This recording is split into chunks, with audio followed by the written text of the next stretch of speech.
Okay, so that's perfect. And her after dinner snack is an apple and a peanut butter again, which is perfect. That's balanced with proteins, carbs, and fats. Or Sarah has frozen yogurt as an after dinner snack. And frozen yogurt, I just want you to know that it's high glycemic. You should have a fat source with it.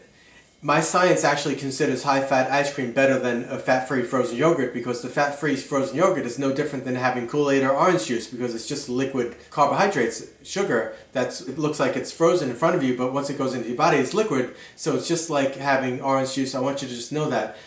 Your stomach doesn't have eyes and you eat whatever it has, it doesn't know, so it just accepts it as and secretes insulin, stores fat. But when you have high fat ice cream, the fat in the ice cream, high fat ice cream has less carbohydrates and more fat because that's what takes up the space, and the fat blunts the absorption rate of the carbohydrates because it simply gets in the way. So high fat ice cream has a low glycemic index, which means you'll secrete less insulin and store less fat. Of course, it all comes down to quantity. You should not have any more than 20 grams of fat-free frozen yogurt or ice cream at one sitting if you're trying to stay steady on the plan, but which is a little less than a half a cup of ice cream, of high-fat ice cream, or maybe a little over a half a cup of fat-free frozen yogurt, depending on how much fiber is in it and how it's made.